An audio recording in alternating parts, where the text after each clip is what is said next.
सामाजिक न्याय और विकास की राह पर चलने वाला आजसू पार्टी अब आंदोलन की राह पर निकल पड़ा है। पार्टी के 40वें स्थापना दिवस के मौके पर आजसू पार्टी आंदोलन की राह पर चलेगा और ख़ास तौर पर माफियाओं के खिलाफ एक बड़ा जन आक्रोश भी करने वाली है। हमारे साथ इस मुद्दे पर बात करने के लिए हसन जी हैं, आजसू पार्टी से हैं, सीधे इनसे जुड़ते हैं। हसन जी, सबसे पहले स्वागत है आपका बाइस्कोप। धन्यवाद। हसन जी, बात करेंगे सामाजिक न्याय और विकास की पथ पर आगे बढ़ता आजसू पार्टी झारखंड नवनिर्माण को लेकर किस तरह से आंदोलन की राह पर उतर रही है, क्योंकि एक लंबा अरसा बीत गया है, आपने भी नज़दीक से राजनीति सियासत को देखा है। क्या लगता है कि इस बार ये आंदोलन क्यों?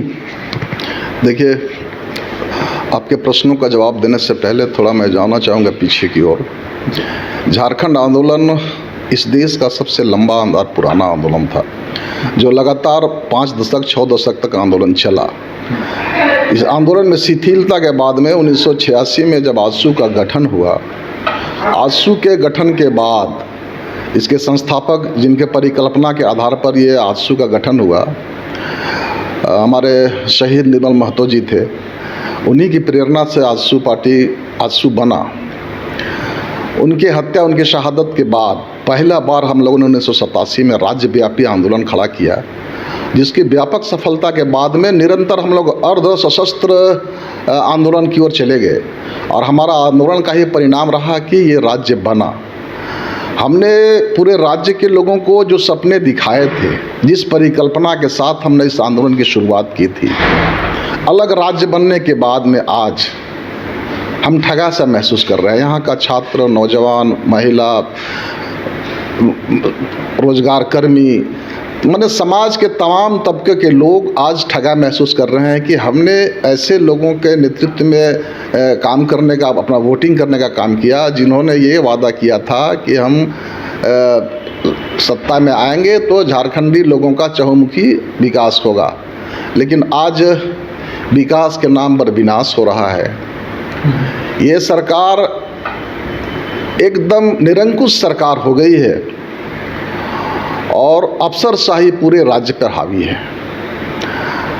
सरकार के सारे तंत्र, चाहे वो शिखर पर बैठे हुए अधिकारी हो, चाहे एकदम निम्न स्तर पर जो है ना, पंचायत सेवक हो, ब्लॉक सेवक हो, सारे लोग आकंठ भ्रष्टाचार में डूबे हुए हैं और मूल विषय से ये लोग राह से भटक गए हैं। उसी के खिलाफ अब आजसू एक बार पुनः समझ रही है कि हमने अलग राज्य बनवाया है, हमारे संघर्षों के बुनियाद पर राज्य बना है। अब निश्चित है कि आजसू ही इस राज्य का नवनिर्माण करेगी और कल का जो स्थापना दिवस है धनबाद में, इसी के दृष्टिकोण से हमने कल के स्थापना दिवस को एक जनाक्रोश मार्च और जनाक्रोश सभा के रूप में परिवर्तित किया है। हसन जी, आपने कहा झारखंड में, झारखंड निर्माण के समय, या कह सकते हैं जब झारखंड राज्य की कह सकते हैं एक तरह से स्थापना हुई, आपने कहा कि उस समय से लेकर सरकार निरंकुश हो गई है, विकास के नाम पर जो बातें होती थी। तो सामाजिक न्याय और तमाम चीज़ों के विकास को लेकर आजसू पार्टी ने भी आंदोलन किया है। खासकर झारखंड अलग राज्य आंदोलन की बात करें या उससे पहले से भी झारखंड हमेशा से आंदोलन की जननी रही है। बावजूद सरकार हो या फिर विपक्ष, तमाम चीज़ों को देखते हुए राज्य के विकास के लिए, आगे बढ़ने के लिए प्रेरित करना सही बात है। आजसू पार्टी भी सरकार को हमेशा तमाम चीज़ों से अवगत कराता रहा है, लेकिन राज्य के गठन के बाद अब 25-26 वर्षों बाद आजसू पार्टी जिस राह पर चल रही थी, जिस आंदोलन के तहत वो आगे बढ़ रही थी नवनिर्माण को लेकर के, अब उनकी आवाज़, यानी आपकी पार्टी की आवाज़ थोड़ी धीमी नज़र आने लगी। देखिए, 2 चीज़ें हैं कि राजनीति और एक आंदोलन। हमारा 2000 से पहले तक का राज्यव्यापी आंदोलन था अलग राज्य के निर्माण के लिए। 2000 के बाद हमने पहली बार राजनीति में प्रवेश किया और राजनीतिक दृष्टिकोण से हमने कोशिश किया, जितना दिन हम भी सत्ता के सहभागी रहे हैं भाजपा के साथ में, तो हमने इस राज्य के चहुमुखी विकास के लिए हमको जो दायित्व दिया गया सरकार की ओर से, जो मंत्रालय सौंपे गए, आप उसका मूल्यांकन करके देखेंगे कि इस राज्य में जब जब हमें दायित्व दी गई, हमने उसका बेहतर निर्वहन किया।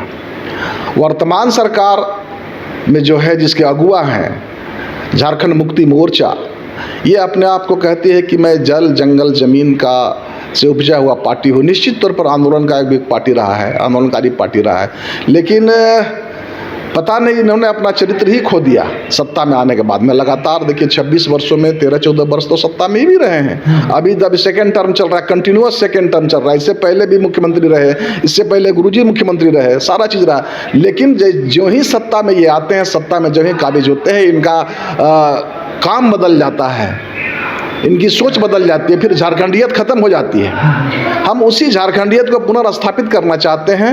हम चाहते हैं कि इस राज्य के तमाम अंतिम पायदान पर बैठे हुए व्यक्ति को उनके चेहरे पर मुस्कान आए, उनका चहुमुखी विकास हो हर क्षेत्र में, चाहे शिक्षा का क्षेत्र हो, रोजगार का क्षेत्र हो, सारे क्षेत्रों पर। हसन जी, एक सवाल होगा मेरा। झारखंड राज्य को आंदोलनकारियों का प्रदेश कहा जाता है और राज्य गठन से लेकर अब तक जिन्होंने अलग राज्य की लड़ाई में शामिल हुआ, आज उन आंदोलनकारियों की स्थिति, परिस्थिति और उनके जीवन को आजसू पार्टी किस तरह से देखती है? चूँकि सरकार ने भी कहा है कि आंदोलनकारियों को अलग कह सकते हैं एक दर्जा देना होगा, उनके वंशजों को जो सुविधाएं होती है वो तमाम चीज़ें देनी होगी।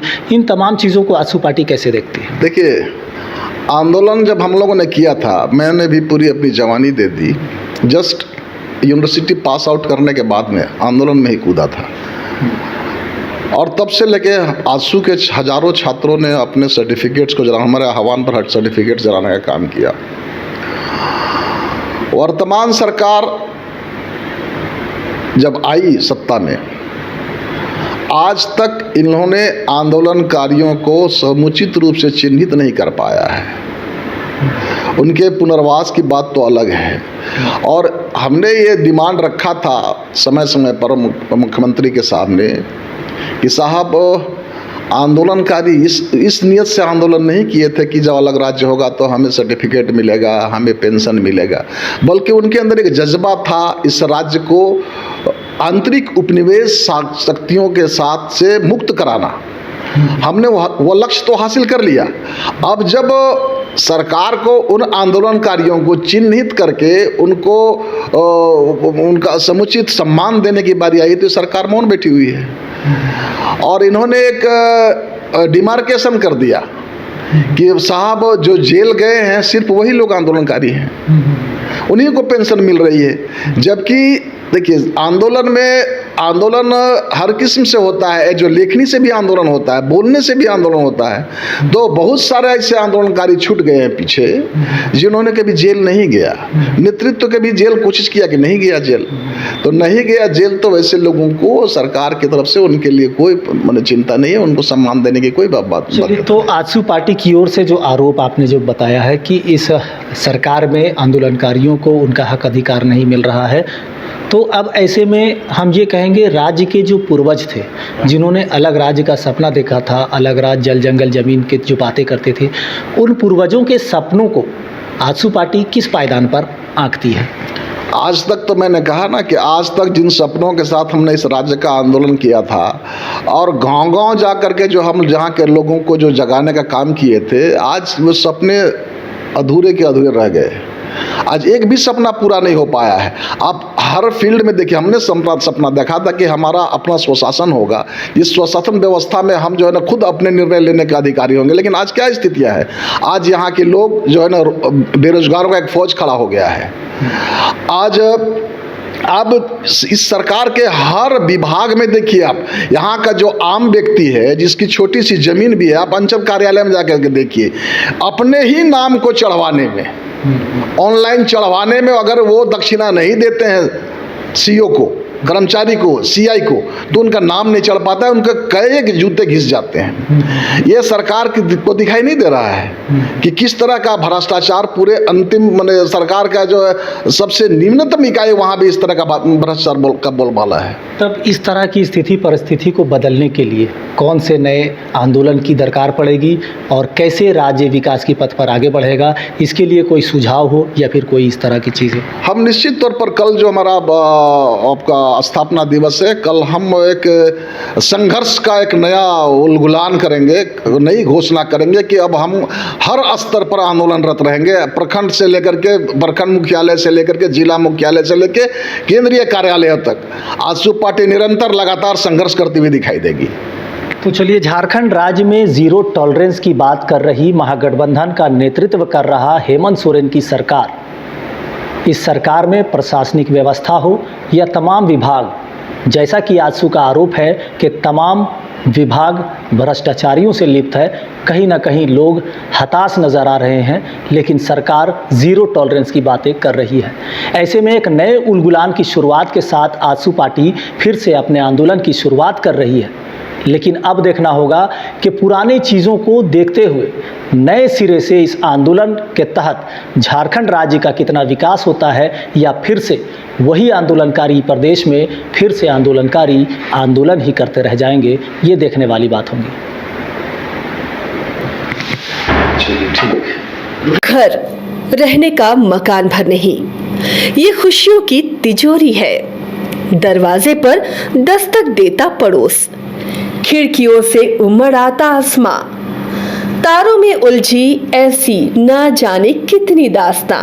कहती हैं चले डायमंड सिटी, एक सफर हम सफर के साथ अपने घर तक। Diamond city, life long bonding, 500 से ज्यादा खुशहाल डायमंड परिवार। जल्दी करें, सिर्फ 200 फ्लैट बाकी। आज ही बुक करें अपना आशियाना।